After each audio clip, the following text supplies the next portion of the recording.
Your brain produces two chemicals that control how you connect with people.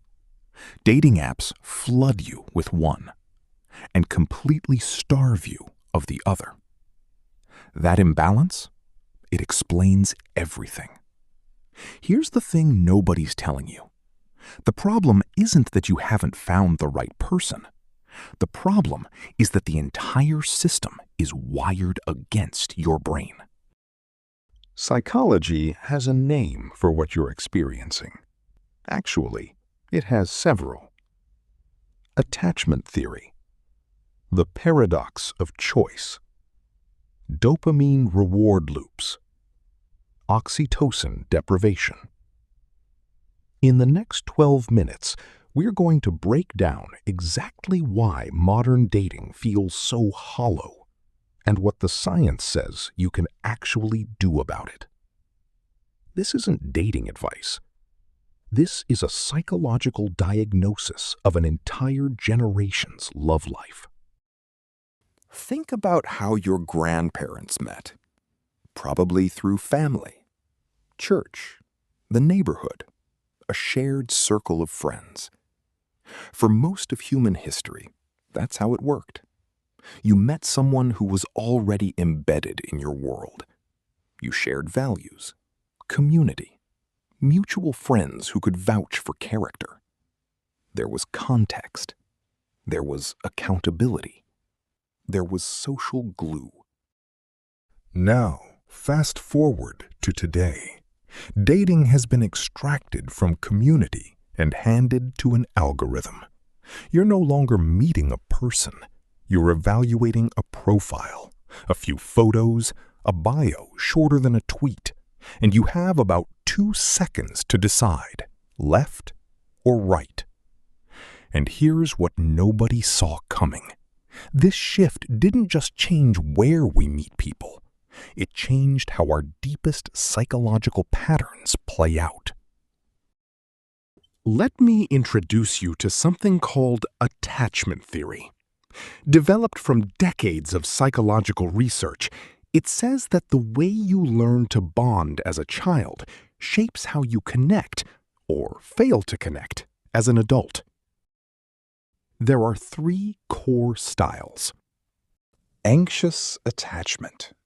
You crave closeness, but constantly fear abandonment. In the app world, this means you're checking your phone every 3 minutes, overanalyzing why they haven't replied, sending that second message, then that third. Research shows anxiously attached people use dating apps more frequently, driven by a fear of being single and a hunger for validation. But here's the cruel irony. They report the lowest levels of dating satisfaction. Avoidant attachment. You prize independence above all else. Intimacy feels like a threat to your freedom. If you use apps at all, you keep things surface level. You ghost when things get real. Researchers actually call this a deactivating strategy. You're not being cruel. Your nervous system is hitting the eject button. Secure attachment. You can handle uncertainty. You communicate needs. You don't take rejection as proof you're worthless. And you are the least likely to get trapped in the app's validation loops. Now, here's what makes this devastating. Dating apps, with their unpredictable matches and inconsistent responses, function on what psychologists call a variable ratio reinforcement schedule. It's the exact same reward pattern that makes slot machines addictive. And if you have an insecure attachment style, you are neurologically more vulnerable to that trap. But it goes deeper than attachment. Because even if you're securely attached, there's another force working against you. Psychologist Barry Schwartz called it the paradox of choice. More options should make you happier, right? Wrong. When you have hundreds of profiles to swipe through, something breaks in your decision-making. You can't commit. Because what if someone better is just one swipe away? You become what researchers call a maximizer, endlessly searching for the perfect option, instead of appreciating a genuinely good one. And maximizers? They consistently report more regret and lower satisfaction with their choices. It gets worse. Studies have shown that being exposed to a high volume of profiles actually decreases your self-esteem and your sense of your own value as a partner. And this is the part that really stings. It increases your fear of being single. The very thing that was supposed to give you abundance makes you feel more scarce. There's even research showing that acceptance rates drop by as much as 27% over a single swiping session. You literally become more rejecting the longer you swipe. And this leads to something even more surprising. Most people think the emptiness of modern dating is emotional. It's not. It's neurological. Here's the real damage. Your brain runs on two systems when it comes to connection: dopamine, the wanting molecule, and oxytocin, the bonding hormone. Dopamine is what fires when you anticipate a reward, a new match notification, a message that might be flirty, that little surge you feel when someone likes your profile. Dating apps are engineered to trigger this every single swipe. But here's the problem. Dopamine doesn't make you feel connected. It makes you feel like you want something. And then you want more and more and more. It's a loop of craving without satisfaction. Now, oxytocin, the hormone you actually need for deep bonding, that requires something dating apps can't provide. It requires touch, sustained eye contact, the warmth of someone's voice in person, the multi-sensory experience of being physically present with another human being. Text on a screen doesn't trigger it. Emojis don't trigger it. A perfectly crafted bio doesn't trigger it. So what you have is a generation of people who are neurologically hooked on the dopamine game of swiping, but profoundly starved of the oxytocin that would actually make them feel bonded and secure. Hooked, but hollow. Now here's where most people go wrong. They think the solution is to swipe harder, optimize the profile, get better photos, write a wittier bio. But the damage runs much deeper than that. And this next part? This is the part that changes everything. You don't show up to dates as yourself anymore. You show up as your dating persona, the curated version, the one with the right photos, the casual but interesting bio, the perfectly timed responses. You already know this, but do you know what it's costing you? When dating becomes a marketplace, and research literally describes it as relationshopping, you stop being a person. You become a product, a personal brand, an advertisement for yourself. And the person across from you, they're not someone to discover. They're a set of attributes to evaluate. Scholars call this the commodification of intimacy, and it creates a profound sense of dehumanization on both sides. You objectify them, they objectify you, and nobody gets to be real. The consequence?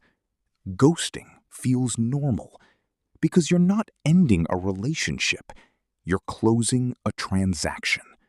No formal closure needed, Think about your last few dating interactions. How much of it was performed? How much was a script? How many conversations followed the same formula? What do you do? Where are you from? What are you looking for? While nobody ever said what they were actually feeling. That gap between who you are and who you present yourself as, that's where the emptiness lives. But there's one more thing you need to know. So, is it hopeless? No, not even close. Here's what psychology actually suggests. First, know your attachment style. This isn't about labeling yourself. It's about understanding your reflexes. When you recognize that the urge to double text at midnight isn't desire, it's anxious attachment firing, you can pause. You can choose differently. Therapists use frameworks from dialectical behavior therapy for exactly this. There's a technique called opposite to emotion action. When your attachment anxiety says chase, you practice stillness. Not to play games, to regulate your nervous system. Second, set intentional boundaries with technology. Stop habit swiping. Experts recommend limiting app use to 20 or 30 minutes a day. Cap the number of active conversations. When you treat the app as a tool for introduction instead of a replacement for connection, the dynamic shifts entirely. Third, and this is the big one, prioritize in-person interaction. Remember the oxytocin we talked about? You can't get it through a screen. The research is clear. Move conversations offline sooner. Not after weeks of texting. Sooner. Because the body language, the tone of voice, the physical presence, that's what builds real bonds. And here's a concept that might reframe everything for you. Earned, secure attachment. Even if you grew up with insecure patterns, research shows you can develop a secure style through self-awareness, intentional practice, and healthy relationships. You're not stuck with the wiring you inherited. So let me reframe everything we've talked about. You feel empty after swiping. You feel exhausted by the performance. You feel like something essential is missing from the way you're meeting people. And you've probably been telling yourself, something is wrong with me. But the truth is the opposite. That emptiness you feel, it's not a flaw. It's a signal. It's your psychology telling you that you are built for depth, that you evolved for real connection. Touch, presence, voice, shared experience. Your brain knows when it's getting a counterfeit version of intimacy, and it's telling you, through that hollow, restless feeling, that you deserve more than a dopamine loop disguised as love. The people who feel the most empty aren't the most broken. They're the most aware. Remember where we started. Swiping, matching, talking, dating, and still feeling nothing. Now you know why. It's not because you're too picky. It's not because you're unlovable. It's not because your generation is broken. It's because an entire system built on dopamine loops, algorithmic sorting, infinite choice, and the commodification of human connection has been optimized for engagement, not for love. Your attachment patterns are being exploited by variable ratio reinforcement. Your sense of self-worth is being eroded by a marketplace of comparison. And the one hormone that could actually make you feel bonded and secure, oxytocin, requires the one thing an app can never give you: being truly present with another person. The emptiness is not the problem. The emptiness is the awakening. So here's what I want to leave you with. Ask yourself one question tonight. What's one dating pattern I'm ready to let go of? Maybe it's the compulsive swiping. Maybe it's the performing. Maybe it's the belief that you need an algorithm to find what your grandparents found in a room full of people they already knew. Whatever it is, name it. That's the first step toward earned security. If this changed how you see modern dating, share it with someone who needs to hear it. And if you want more psychological breakdowns like this video, we decode human behavior every week. If you found this useful, and especially if you felt personally called out somewhere in this video, consider subscribing, and I'll see you in the next video.